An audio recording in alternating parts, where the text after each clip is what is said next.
Je reçois le professeur Passema qui vient nous parler aujourd'hui orientation professionnelle des jeunes.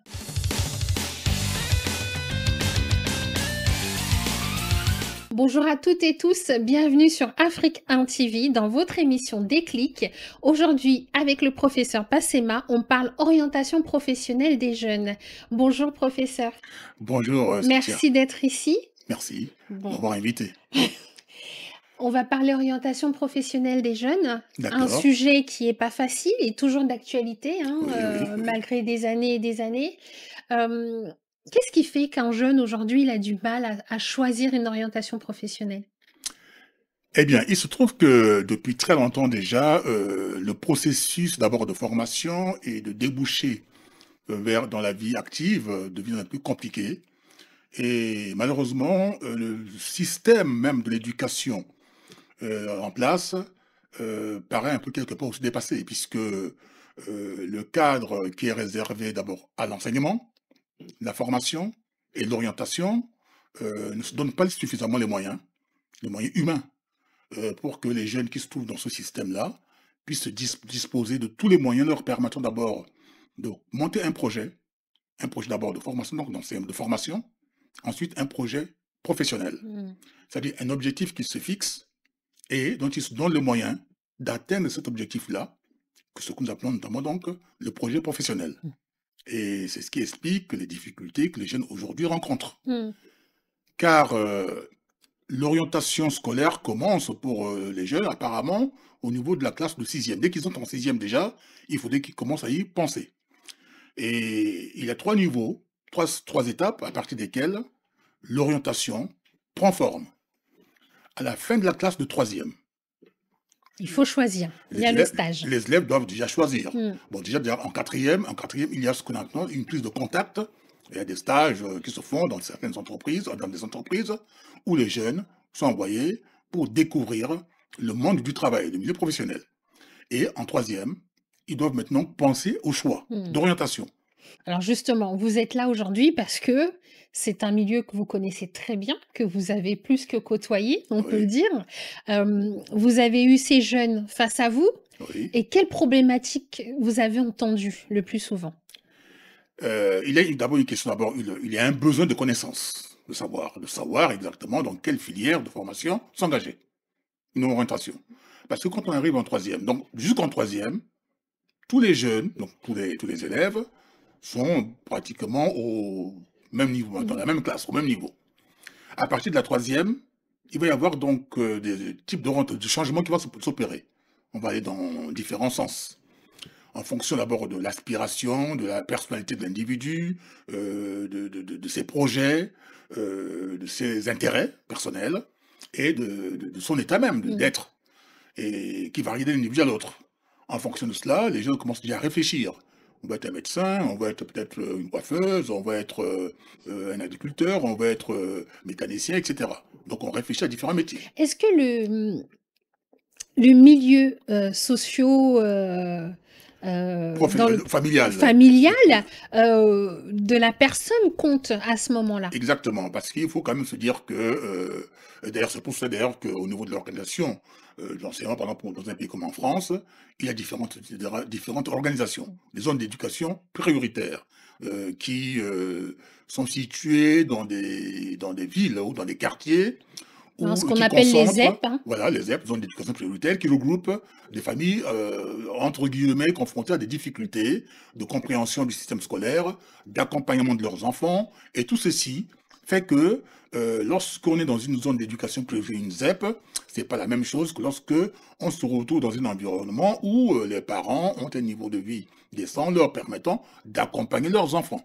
Donc la différence entre des catégories d'enfants, ceux dont les parents n'ont pas les aptitudes nécessaires pour accompagner leurs enfants dans leur processus scolaire, et ceux dont les parents ont les moyens Mmh. de les encadrer, C'est de les c'est suivre. les moyens ou le réseau? Alors, il y a d'abord au niveau familial, notamment les moyens, qui sont naturels, hein. Donc bon, on peut avoir quelques difficultés personnelles.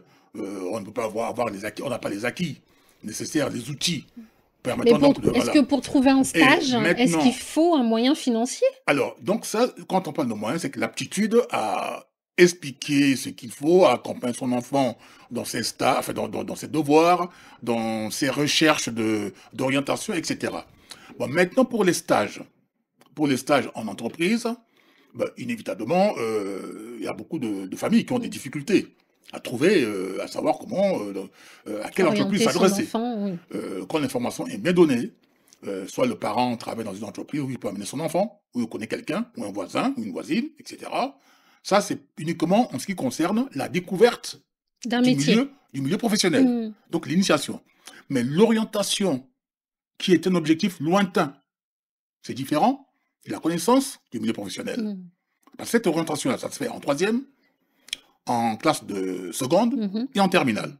La classe de première, c'est une étape intermédiaire. Intermédiaire. Puisque une fois que vous avez passé votre brevet d'études, donc dans votre brevet d'études du premier cycle, qui est notamment donc le brevet des collèges, eh bien vous passez en seconde. Mm. Vous avez donc la seconde d'enseignement, la seconde générale, la seconde technologique et la seconde professionnelle. Alors, en fonction de ces choix-là, des résultats scolaires, on oriente les élèves dans ces trois filières, générale, technologique et professionnelle. De la seconde, ils passent en première. C'est à partir de la classe de première que les élèves doivent déjà commencer à mettre au point Un leur projet. choix Mm. d'orientation pour la classe de terminale, donc l'année suivante. Et là, ils doivent se préparer. Et une fois de plus, si on est dans un milieu familial privilégié, entre guillemets, eh bien, on est soutenu par les siens qui donnent l'information. Auquel cas, si ce n'est pas le cas, on est en contact avec une association de parents d'élèves, une association de quartier, ou tout simplement, on peut accéder aujourd'hui à différents sites internet du ministère qui mettent à la disposition les explications nécessaires. Eh bien, donc, dès la classe de première, on se prépare. On choisit les filières. Il faut, commencer déjà par choisir le type de métier qu'on compte bien exercer plus tard. Mm. Plus tard, ça veut dire que ça va donc du secondaire à l'université et au-delà. Mm. On y pense déjà. Parce que quand on veut devenir médecin et qu'on est en classe de première, eh bien, on ne va pas devenir médecin dans 2 ou 3 ans. Ça veut dire qu'il faut d'abord passer la première, la terminale, passer son baccalauréat, aller à l'université, dans une faculté de C'est médecine. une première étape. Voilà, donc ça, c'est l'étape initiale. Mm. Commencez déjà à y penser.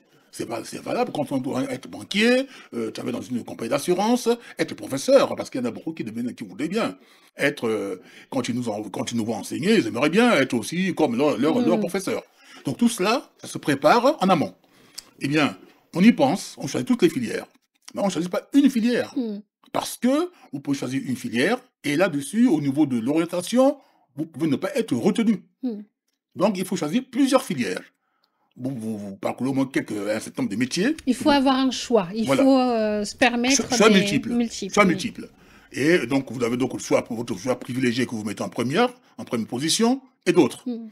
Alors, vous passez en terminale. Donc, en terminale, nous sommes aujourd'hui le 24 janvier. Au niveau de Parcoursup, les inscriptions pour les élèves de terminale qui nous écoutent ont commencé depuis le 15 janvier. Depuis le 15 janvier. Donc, nous sommes en pleine période d'inscription qui va jusqu'au mois de mars. Donc là, je suppose que celles et ceux qui nous écoutent ont déjà fait leur choix, ont déjà... Ou pas, hein, parce qu'il y en a qu'on... Alors, il est de l'intérêt de tout le monde qu'à compter du moment où nous sommes en train de parler, que tout le monde ait déjà fait son choix. Et ceux qui ne l'ont pas fait, nous leur conseillons de le faire aussitôt après cette émission-là. Après nous avoir écouté, de faire immédiatement leur choix sans attendre une seule seconde. Le choix est fait, on s'inscrit, donc on met tous ses choix, parce qu'après on va avoir des retours, parce que quand on s'inscrit, on a un code d'inscription, un mot de passe qui vous permet justement de revenir sur le portail. Sur le portail. Et ensuite, dans les éléments à fournir, on peut éventuellement donner aussi l'avis d'imposition des parents pour celles et ceux qui aspirent à avoir une bourse d'études. Et donc, il y a un certain nombre de documents qu'on va vous demander. On va vous demander, vos relevés de notes, votre numéro d'inscription à l'épreuve du bac anticipé. Et donc, tout cela, c'est tout un dossier administratif donc, qu'il faut constituer. Et donc, là, nous sommes au mois de janvier, donc du 20 janvier jusqu'au au mois de mars. Eh bien, une fois que vous avez fait cela, il y a des démarches également à faire. En ce moment, jusqu'au mois de mars, il y a des salons d'orientation qui sont organisés un peu partout. Nous conseillons aux jeunes de se rendre dans ces salons d'orientation, de prendre connaissance, de participer, de voir des conférences qui sont données et de confronter tout cela avec les choix d'orientation qu'ils ont effectués. Donc, au cours de ces salons d'orientation, tous ces forums, hein, beaucoup de oui, forums. ces forums d'orientation, auxquels nous devons donc participer. Mais si vous allez à ces forums, salons d'orientation, les mains dans les poches, sans avoir arrêté votre choix d'orientation, vous allez voir tellement de choses que vous risquez de repartir déçu. Trop de choix, tue le choix. Non, mais vous risquez de repartir dessus puisque vous n'avez pas préalablement préparé votre orientation avant d'y aller. Il faut y aller, mais après avoir déjà préparé votre propre projet. Donc, il y a les salons. Ensuite, une fois que vous avez retenu tout cela, vous choisissez les établissements dans lesquels vous comptez éventuellement poursuivre vos études après le baccalauréat. Il y a quand même un personnage clé dans cette histoire qu'on a mis de côté. Les conseillers d'orientation. Les conseillers, mais les parents aussi. Oui. Les parents. Alors, donc, pour revenir toujours à la base, parce que bon, l'orientation, il faut savoir que dans les établissements d'enseignement scolaire, déjà dès le collège, il y a les CPE, les conseillers principaux d'éducation. Le conseiller principal d'éducation, c'est lui qui le plus souvent encadre les élèves, parce qu'il y a les enseignants, il y a le principal du collège, il y a les surveillants, les profs, etc. Les assistants sociaux, tout le personnel administratif et pédagogique. Le conseiller principal d'éducation, qui est en fait le conseiller d'orientation, eh bien, qui vous suit, qui vous prend en charge pendant toute l'année scolaire, eh bien, joue un rôle important. Il ne faut pas hésiter à se référer à lui. Un rôle clé. Voilà. Au sein de l'établissement, il y a le CDI, le Centre de documentation et d'information du collège et du lycée, qui mettent à la disposition suffisamment de documentation relative à l'orientation. Et les parents d'élèves, les parents aussi ont les associations des parents d'élèves, qui, elles, sont au point par rapport aux orientations. Si on n'est pas adhérent à une association, on peut prendre contact avec les responsables des associations des parents d'élèves, qui pourraient aussi vous conseiller dans votre démarche d'orientation, si vous n'avez pas les aptitudes nécessaires pour aider votre fils ou votre fille. Donc, il y a tout ce dispositif qui existe, tant aussi au niveau du collège qu'au niveau du lycée, qu'il faut devoir. Et il y a bien sûr les fameuses rencontres, parents, professeurs, au cours desquelles les parents qui, avec leurs enfants, rencontrent des difficultés d'orientation, pourraient poser la question, soit au professeur principal, soit aux différents professeurs de la classe. Les conseillers et puis le conseiller principal d'éducation, qui en fait joue le rôle du conseiller d'éducation au sein de l'établissement. Il y a le plus souvent aussi des psychologues. Du travail. Des psychologues de l'enseignement, qui sont dans chaque établissement. Qui sur rendez-vous, les parents peuvent prendre rendez-vous avec eux, aller les rencontrer. Ce sont des personnes qui sont spécialisées également en matière d'orientation, parce que bon, ils vont faire donc des tests, ils vont recevoir votre fils en individuel ou votre fille en individuel, et ils vont l'écouter, ils vont diagnostiquer, juger donc l'aptitude de l'enfant, lui faire un test ou lui faire remplir des questionnaires, tests et questionnaires, résultats desquels donc on fait la synthèse des deux et vous livrez cela, ça vous permet donc les résultats des tests et des questionnaires de voir voir clair. une éventuelle orientation peut-être pour l'enfant. Voilà. Bon. Vous qui êtes dans l'enseignement depuis plusieurs années maintenant. Depuis les années 83. Bon, précisément. Est-ce que vous avez vu une évolution? Alors, au niveau du système éducatif, le système éducatif doit s'adapter à l'évolution de la société. Les demandes se font de plus en plus sentir, puisque la population augmentant, eh bien, les pouvoirs publics ont énormément des efforts à faire pour répondre à ces demandes-là, à ces aspirations et à ces besoins. Parce qu'il faut quand même se dire, au niveau du baccalauréat, il y a 90% des jeunes bacheliers qui accèdent à l'enseignement supérieur. Mm. 90%. Sur les 90% qui accèdent à l'enseignement supérieur, la filière littéraire, dès la première année de l'université, dans le domaine, dans la filière littéraire, il y a 60% qui passent en deuxième année. Dans les facultés de médecine, il y a à peine 15% qui passent en deuxième année. Et à la fin de l'année, la première année universitaire, il y a moins de 50% qui passent, qui poursuivent les études. Mm. Et nous avons 30% qui décrochent, 16% qui redoublent. Mm. Donc ça fait que il y a quand même quelques difficultés qui sont liées à l'orientation. Et il faut savoir que donc chaque année, il y a à peu près 90 000 jeunes en France, par exemple, qui décrochent donc des milieux post-baccalauréat, universitaires, qui se retrouvent ainsi sans diplôme et sans aucune compétence nécessaire pour pouvoir... Et ça, vous pensez qu'il y a eu une forte augmentation depuis toutes ces années? Eh bien, vu les difficultés que les étudiants rencontrent aujourd'hui, au point de vue d'abord alimentation, parce que bon, on voit quand même qu'il y a des jeunes qui n'ont pas de ressources et qui font la queue dans Paris pour essayer de se trouver à manger. Ce qui n'est pas d'abord normal pour une grande puissance comme la France qui échoue totalement en la matière.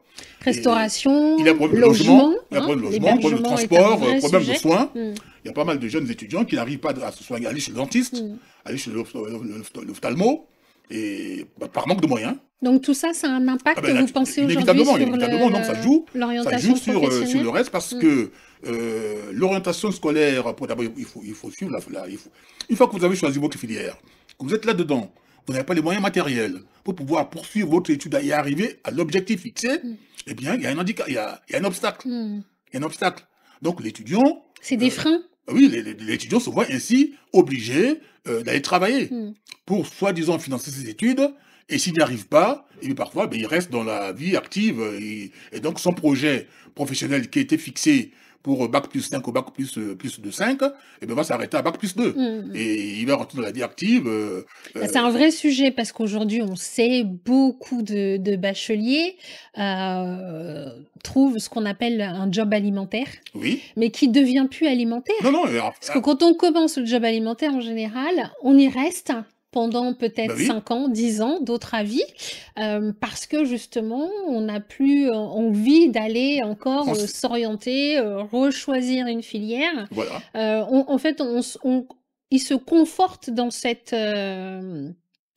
emploi où il continue à dire c'est un job alimentaire, mais finalement, ça dépanne plus que... oui, malheureusement, parce que c'est en cela que nous parlons donc de l'échec des pouvoirs publics. Les pouvoirs publics sont en échec, quels que soient les beaux discours qui sont tenus. Les différents ministres de l'Éducation nationale arrivent, le bras au cœur, pour dire, voilà, écoutez, cette année, on va faire des efforts pour résoudre le problème, etc. Eh bien, on voit bien que l'état d'abord des universités, des facultés qui sont vétustes, les surcharges dans les classes, le manque de professeurs, d'enseignants, le manque d'abord d'adultes, donc d'encadrants dans les collèges et dans les lycées, des classes qui se ferment par manque d'enseignants. Donc tout ceci fait que ça pose problème, ça a des conséquences. Là, nous sommes dans un pays... et pourtant, des dispositifs, il y en a. On n'est pas en République centrafricaine, ni au Burkina Faso, mais nous sommes bien en France, et ces problèmes-là se posent. Donc ça fait que on n'est pas surpris et étonné de voir que des jeunes qui ont des projets, qui sont porteurs de projets d'orientation professionnelle n'arrivent pas à les réaliser. Parce que la société, à travers les institutions mises en place, n'arrive pas Il y a un manque d'accompagnement. à les mettre dans les conditions idéales pour que leur projet puisse se réaliser, pour que leur projet aboutisse à des résultats escomptés. Et tout cela interpelle. Et ça interpelle qui de droit? Ça interpelle les pouvoirs publics. Est-ce qu'aujourd'hui, on peut dire que la nouvelle génération qui arrive a plus de chances de choisir ou d'avoir une orientation professionnelle? Alors, aujourd'hui, avec les moyens techniques de communication, parce qu'autrefois, il fallait obligatoirement se déplacer dans les centres d'information et d'orientation pour avoir de la documentation. papier, les parcourus, etc. Aujourd'hui, il y a suffisamment de sites Internet parce qu'au niveau Grâce au numérique. il y a des orienteurs privés même qui se saisissent de ce créneau, qui sont ces créneaux qui sont délaissés par les pouvoirs publics. Les pouvoirs publics ne se donnent pas les moyens. Eh bien, il y a ce qu'on appelle des coachs d'orientation, des indépendants qui en font leur métier et qui facturent les familles qui s'adressent à eux parce que on facture 800 € l'accompagnement d'orientation professionnelle ou 300 €, c'est pas donné et c'est pas à la portée de tout le monde. Donc, vous voyez, C'est un budget. c'est malgré la présence de ces orienteurs privés, eh bien, particuliers, le coût reste quand même élevé. Et il appartient au pouvoir public de mettre fin à ces pratiques-là, de doter le système éducatif de suffisamment de moyens humains. Et de former les personnes. Mais bien sûr, parce que quand on dit moyens humains, ça veut dire que à l'institut, à l'école, à l'institut des professeurs, des enseignants, etc., de former les conseillers d'orientation, de former les psychologues de l'enseignement, de former suffisamment aussi les professeurs, il y a ça aussi, ça manque également, de recruter le plus possible, bien sûr de revaloriser le salaire des enseignants, des conseillers d'orientation et de mettre à leur disposition. C'est un autre débat. Ben c'est attractif parce qu'une fois que dans un métier, pourquoi les jeunes diplômés désertent les concours de l'enseignement ou les concours de conseiller d'orientation pour aller dans le public, eh bien c'est malheureusement c'est le salaire. Voilà. Donc c'est au pouvoir public de prendre en considération tous ces aspects-là, que ce soit l'aspect encadrement, avoir une classe avec un effectif raisonnable, avoir des enseignants qui sont bien rémunérés, qui sont bien encadrés, parce que les plans académiques de formation des professeurs qui sont mis en place chaque année dans les différentes académies, eh bien, permettent aux enseignants de se former, parce qu'un enseignant peut aussi, les enseignants eux aussi, ont des projets d'orientation professionnelle. Un professeur d'anglais peut à un moment donné changer et devenir professeur d'informatique. À force de se former, il devient informaticien, et il laisse l'enseignement de l'anglais, et puis il devient informaticien. Beaucoup, hein, voilà. aujourd'hui. Il passe le concours, voilà, et puis il devient, ainsi de suite. Beaucoup Donc, de personnes, hein, mais pas forcément des professeurs, mais dans la vie publique, en entreprise, décident aujourd'hui de s'orienter dans des domaines où ils ont eu une activité avant. Et ils se disent, mais pourquoi pas en faire un métier professionnel aujourd'hui et m'orienter. C'est ce qui nous amène dans ce que nous appelons l'orientation professionnelle des adultes. Parce que les jeunes qui partent du lycée à l'université, qui font des études, ou ceux qui décrochent et qui se mettent à travailler, eh bien parce qu'ils ne peuvent pas poursuivre leurs études universitaires, ils restent dans la vie professionnelle. Mais même quand on est dans la vie professionnelle, on peut aussi avoir un projet d'orientation professionnelle. Donc, ça dit que sur son métier, vous travaillez en tant que journaliste et vous vous dites, eh bien, je vais être professeur à l'école de journalisme. Eh bien, qu'est-ce que vous faites? Vous vous mettez à vous former sur votre métier. Vous avez une expérience de journaliste. À la fin, vous faites valider votre expérience, par ce qu'on appelle la validation des acquis et de l'expérience auprès de certaines universités. Vous avez les titres nécessaires. Vous passez le concours de retour à l'université. Et là, vous devenez professeur à l'école de journalisme de Lille ou d'ailleurs. Et c'est pareil pour n'importe quelle profession. Donc, ceux qui travaillent déjà, qui sont déjà dans la vie active, peuvent éventuellement aussi monter un projet d'orientation professionnelle et se mettre à le travailler, à bien le monter, le préparer et puis changer de profession.